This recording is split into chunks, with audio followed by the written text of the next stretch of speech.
Hello, Governor, and welcome to my review. The worst British accent impersonation ever, yours truly. But anyways, so I know it's been a while since I made a review. I do apologize. A lot of things came up, but got a little bit more free time now right now, so let's give my review of Raw. As some of you may know, it was in England tonight, so a lot of people probably saw the spoilers and everything. So not expecting, WWE to do anything good when it comes to ratings wise for Raw tonight. But overall, this episode of Monday Night Raw wasn't too bad. I thought it was decent. It was alright. The little things I sit there going, why are you doing this? But, it's the usual WWE. But, anyways, let's kick it off. You had, you actually had Bray Wyatt and the Wyatt family come out there and putting a pretty good promo, basically building up to the last minute standing match at Payback between Bray Wyatt and John Cena, who I hope to God is the last time these two have a match. Alright, I'm sorry. But these two need to move on after this, alright? Bray needs to go face whomever. Needs to face whoever too. Because, like, no. I mean, it's just like, okay, the feud is not bad, it's good. But it's just like, it's coming to a point where it's just like, this feud getting a little long,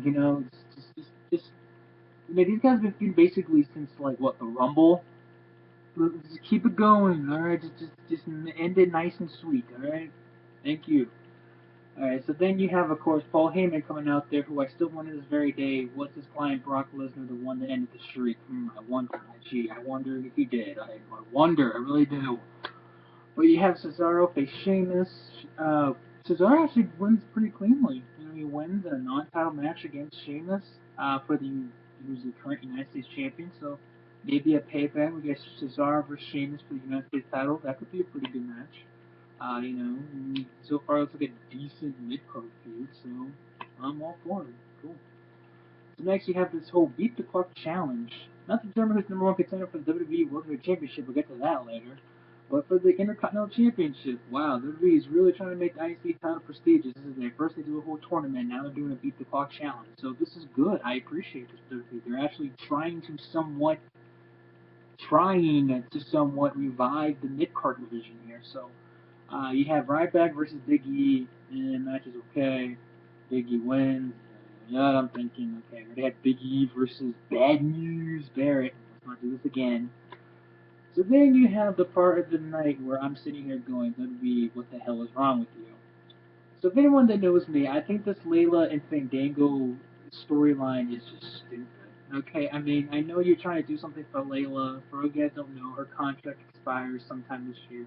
Her being 36 years old, yeah, believe it or not, she's 36. WWE's probably not all that interested in re-signing her, so she's probably going to be gone. And you got literally nothing for Fandango since Fandango's been like the biggest joke in the last year or so. Alright? So, you're trying to get them on TV, I understand it.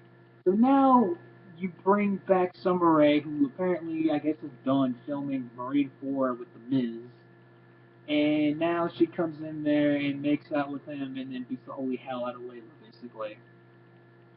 You have two pretty talented divas, Layla and Summer Rae, who each could probably be challenging Paige for the Divas Championship. And instead, you have the bright idea of putting them in a soap opera love triangle feud. That makes so much sense. God. And I know people are going to be like, oh, you just said Layla's contract expiring. That doesn't mean you could still challenge for freaking Paige. Can you imagine? Let's just say tonight, hypothetically, they had Layla versus Paige. That UK crowd would have ate that up so fast it wasn't even funny. You have two freaking British, talented, beautiful women facing each other in the ring. Hello? Do we not see this? Oh, God. But, at least Summer's getting somewhat of a push, I guess, so good, I guess. Yeah. So, anyways, Stephanie McMahon, aka the Queen's up, becomes the biggest troller. So Daniel Bryan's music hits, and not only does Daniel Bryan not show up, but it's Stephanie McMahon herself. And of course, apparently there was some CM Punk chants, but I guess WWE edited that for obvious reasons. I said this before, I'm saying it again. And this stupid CM Punk chant, alright? The man admitted at a freaking Cubs game on Saturday that he's getting married to freaking AJ, and he's happy with his life. Let him go. Alright? Even I, the guy who can't stand CM Punk and finds a 12-year-old freaking annoying, thought that was actually an okay moment. Alright? Just let it go. Please. Thank you. But anyways, back to the segment. Stephanie did what she needed to do. She stripped basically Daniel Bryan, the WWE World Heavyweight Championship, and I know I'm a Daniel Bryan fan, and a lot of people are like, "Oh, this cricket sucks. It's supposed to be business." No, I'm serious though.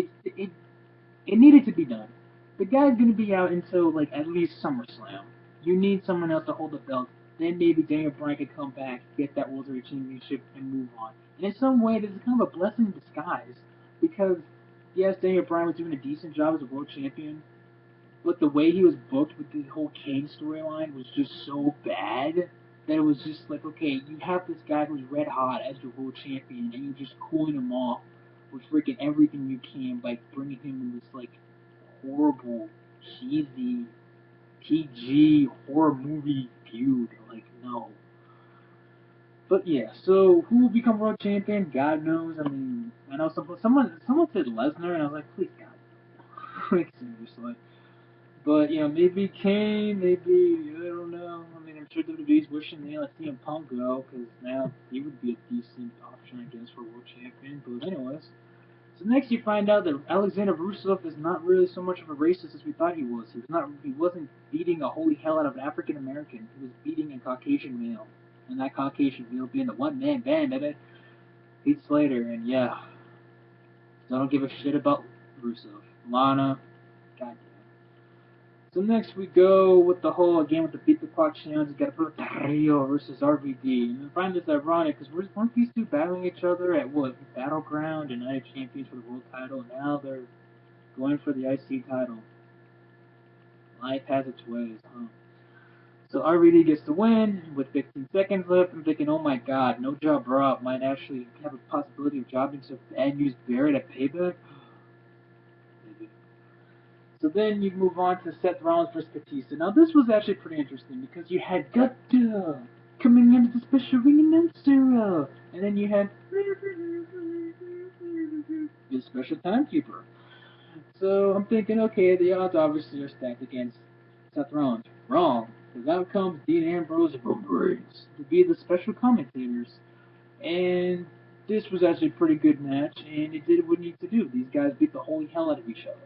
And later in the night, you'd find out that they faced each other at Payback in a, what was it, elimination no hold barred match, which I'm thinking, okay, WWE, if you actually do the whole no hold bar situation right by using like mayhem, let's just say, I know you just had Extreme Rules, but freaking steel chairs, trash can, the table spot, you put all that together, you're gonna have one crazy ass brawl match there that I think a lot of us are looking forward to. So they do that, that's gonna be match of the night. No question. No question asked. Alright. So next you have the Divas match between Alicia Fox versus Paige, and before I get into this match, I'm really glad what they're doing with Alicia Fox. Can't believe I'm saying that. Alicia Fox with this whole crazy temper tantrum, psychotic gimmick that she's going on now is a hell of a lot better than what that 12-year-old was doing for the last year. Skipping around, going with pigtails. No, okay? This is to me more entertaining and more interesting to me. None of the facts, at least Alicia Fox is not overrated. In fact, I think sometimes she's underrated. But anyways, so yeah, Paige versus Alicia Fox. The match is pretty damn good. Alicia Fox wins surprisingly, and you're building up to possibly payback between Alicia Fox and Paige, and I'm thinking to myself, okay, this is good, but let's face it, Foxy ain't gonna win that freaking payback, alright? This is just so that the 12-year-old can come back after a freaking honeymoon and being like, I want my title back. And then everyone's gonna be like, oh my god, it's gonna be the best shit ever, because freaking Paige and AJ are having a match. I like Paige, and, AJ is decent, but that's not gonna be like the best Divas title match of all time, alright? Just, A. So next you have Mark Henry versus Dolph Ziggler in the final Beat the Clock challenge. All you need to know is that, well, Ziggler got the win, but he couldn't beat the clock. So, yeah, Wade Barrett's like, I got bad news. You couldn't win. That's about how RVD won't be able to beat him at freaking Payback. So, and then you have, I know a lot of people are hating this gimmick, and I knew everyone was going to hate it. I knew they were. Adam Rose. Alright, here's the thing with Adam Rose. It's better than Santino. Alright, this is WWE's version of kind of replacing Santino somewhat in some way of the whole comedy gimmick. You know, you gotta have comedy in wrestling. I think sometimes people forget that you can't have. They think, oh, everything has to be serious. 110% has to be serious. You're allowed to have comedy in wrestling. Everyone praises the Attitude Era. You know how many comedy segments were there in the Attitude Era? Everyone praises the freaking Ruthless Aggression Era. You know how many comedy segments there were there too? There's been comedy segments in every era of professional wrestling. So if you gotta look at it as like, okay, this is the comedy skit. Okay, it's not maybe the greatest thing ever, but you're allowed to have a in there. All right, don't be afraid to laugh a bit. All right, cheer up. As Adam Rose would say, don't be a lemon, be a rosebud. Again, a horrible British accent, even though he's apparently South African. Like, and they try to make Rosa Mendes Puerto Rican. Oh yeah, speaking of Rosa Mendes, good job being in season 3 of Total Divas. That episode last night. So next you have the main event. You have John Cena versus Bray Wyatt, which ends up actually no, John Cena versus was Luke Harper. Was Luke Harper? Yeah, Luke Harper. And basically Cena wins by disqualification because Bray Wyatt's like, LOL, I gotta get the holy hell out of you right now. And so just building up the whole, obviously the match between them at Payback. I'm sorry, Funerals. Think about it for some weird reason. The last man standing match. So really, I'm thinking to myself, okay, we all know Cena's gonna win. Alright, what was the last? They might as well just made this an I Quit match. Because when was the last time you saw John Cena lose in last man standing match? Yeah. We all know how iffy that win was at Extreme Rules for Mr. Bray Wyatt.